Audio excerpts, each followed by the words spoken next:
Nous allons continuer et nous allons maintenant parler sur l'introduction au changement social et des comportements. OK? Changement social et de comportement. Je vais vous rappeler encore, comme je l'ai dit avant, que poser des questions et écouter activement sont des clés de changement social et de comportement. OK? Et vraiment, si on veut mener à une communauté, à une société à changer, on doit veiller sur ça. On doit vraiment veiller sur ça. Alors, je vais lire à haute voix la définition des changements sociaux et de comportement qui est sur notre page dans nos modules. C'est sur la page 115 dans le guide.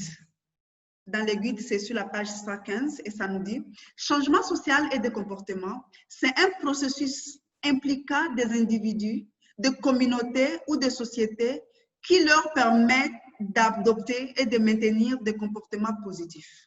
Pour ce faire, il identifie des différents facteurs qui influencent les comportements des gens et les traite en utilisant les approches les plus susceptibles d'être efficaces. » OK?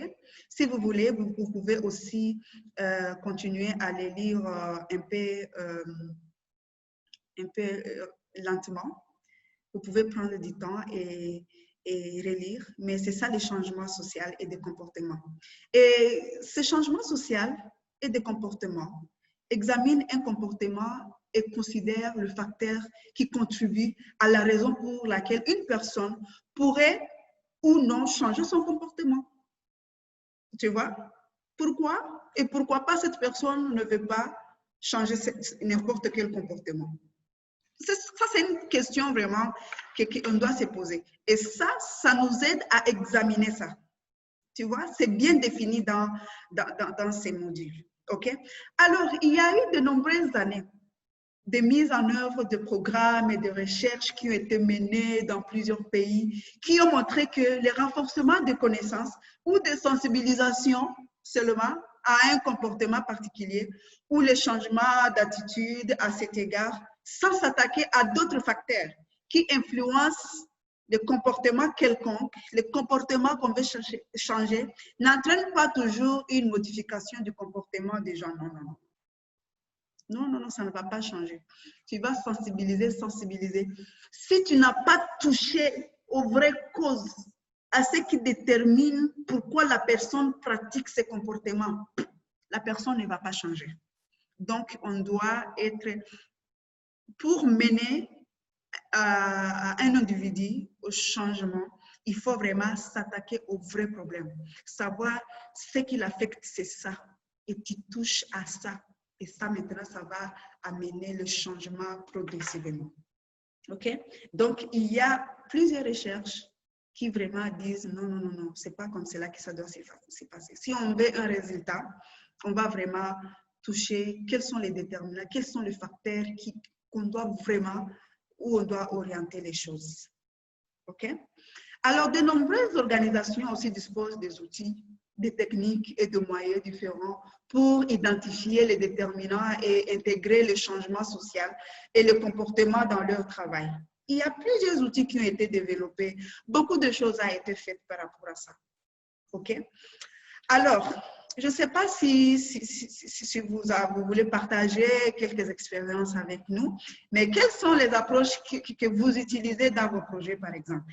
Est-ce qu'il y a quelqu'un qui veut partager une approche quelconque qu'ils utilisent dans leur projet? Par exemple, prenons ce projet où vous travaillez. Qui est le volontaire qui veut partager? Allez-y, partagez vos expériences.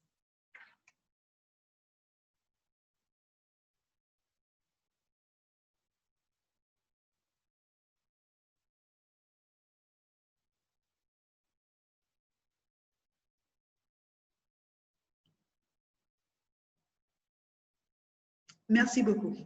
Vous allez comprendre que dans vos projets, dans vos programmes, il y a déjà des outils bien définis. Et c'est bien, et quand vous les examinez, vraiment, ça va vous mener à ces changements. OK? Vous en avez déjà et merci d'avoir partagé toutes ces approches que vous menez. Mais je vais ajouter que les changements sociaux et de comportement nous aident à identifier des stratégies les plus efficaces pour travailler avec notre groupe prioritaire, afin de changer une pratique ou un comportement quelconque. OK? Ça nous mène à ça.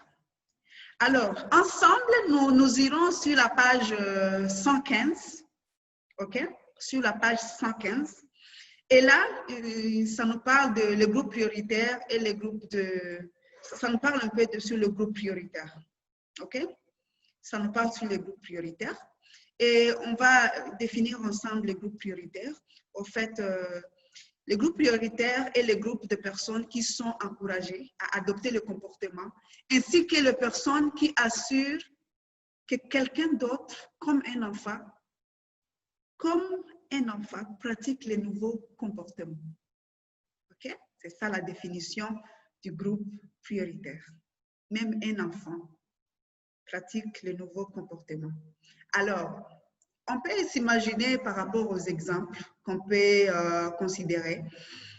Par exemple, le groupe prioritaire peut être des gardiens d'enfants de moins de 5 ans, par exemple. Imaginez-vous que dans un programme, on cible les enfants de moins de 5 ans. OK? Quel serait le groupe prioritaire? C'est les gardiens de ces enfants de moins de 5 ans. Une autre question. Quels sont les gardiens de ces enfants de moins de 5 ans? Ça peut être leur maman, leur jeune fille, par exemple. OK? Les gens qui prennent soin de ces enfants de 5 ans. Alors, si un comportement cible, par exemple, ces enfants de moins de 5 ans, le groupe prioritaire sera ce maman-là qui garde ses mamans. Ainsi de suite. OK? Alors, je vais vous poser une question. OK? Qui pourrait être le groupe prioritaire pour OK, les comportements d'hygiène, par exemple, menstruels, selon vous? Là, on regarde l'hygiène menstruelle. Qui pouvons-nous prendre comme groupe prioritaire? OK.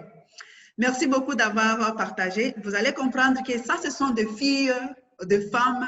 OK? C'est eux qui ont la période menstruelle. On ne peut pas prendre les hommes et le prendre comme des groupes prioritaires sur ces sujets. C'est impossible. Est-ce qu'ils ont cette période-là menstruelle? Non, la réponse est non. Et donc, comme c'est non, on va se focaliser sur les filles et le moment. Les filles et les femmes. OK? Alors, une autre question rapide. Qui pourrait être le groupe prioritaire pour appliquer des pesticides biologiques faits maison au potager? Ça, vraiment, c'est sur le secteur là de l'agriculture plus. Qui pourrait être ce groupe prioritaire? Quelqu'un a une réponse? Merci beaucoup. Vous allez comprendre que plus réponse, c'est les exploitants agricoles. Tous ceux qui exploitent l'agriculture, ils vont utiliser. Par exemple, c'est les mamans qui font l'agriculture. Ils vont utiliser. Si c'est le papa qui font l'agriculture. Et du coup, on va les cibler tous. Tous seront notre groupe prioritaire. Et là, on va dire, et les mamans, et les papas, pourvu qu'ils exploitent l'agriculture. Et du coup, il sera notre groupe prioritaire. Alors, notez que pour de nombreuses activités, par exemple, WASH, comme je l'ai dit avant, le groupe prioritaire est constitué par le maire des enfants de moins de 5 ans, comme j'ai donné un exemple. Car souvent, le problème abordé, c'est la diarrhée, par exemple. Là, on est en train de combattre la maladie diarrhéique. Qui ont plus les diarrhées? C'est les enfants de moins de 5 ans. Ah. Donc, dans ce programme, on va cibler ces enfants de moins de 5 ans. Ah, OK. Et comme on cible ces enfants, donc, on doit cibler leur maman qui prennent soin d'eux, tu vois. Et vous allez trouver que dans plusieurs projets vraiment WASH, on va cibler ces femmes. OK? Et cela est vrai lorsque les mères, en fait, ce sont les principales dispensatrices de soins, ils passent plus de temps avec ces enfants.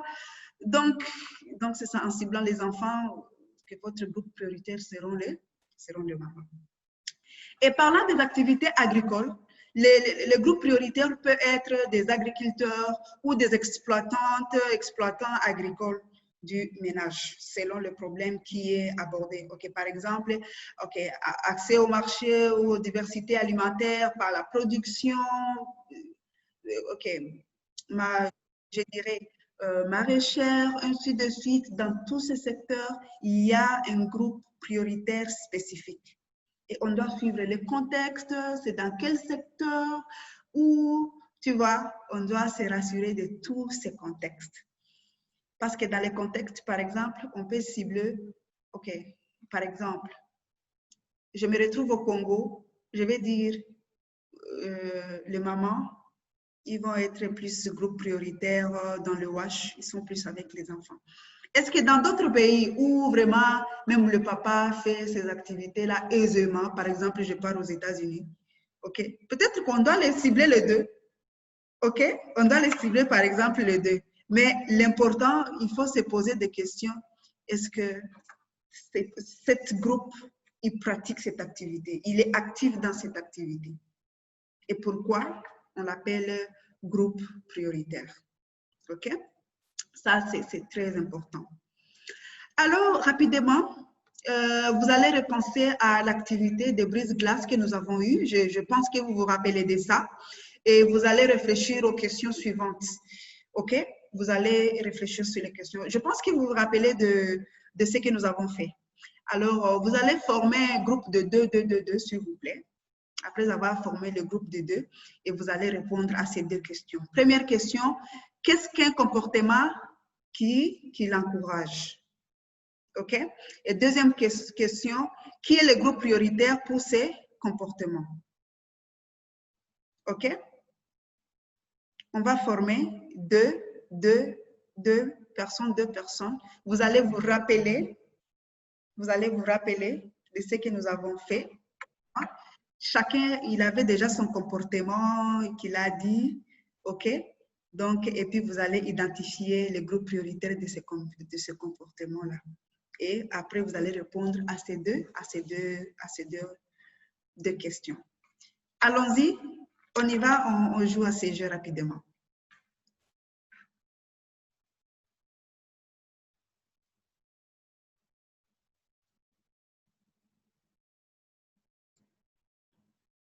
Je pense que vous travaillez déjà, c'est bon. Posez-vous des questions, identifiez les groupes prioritaires, mais je vais ajouter un petit détail qui va vous aider, OK? Qui va vous aider. Il est très important de comprendre pourquoi il pratique ou non le comportement, OK? Il faut vraiment, pour vraiment bien y travailler, posez-vous ce genre de questions. Pourquoi il doit pratiquer ces comportements? Posez-vous pour mieux vraiment cibler votre groupe prioritaire. Allez-y.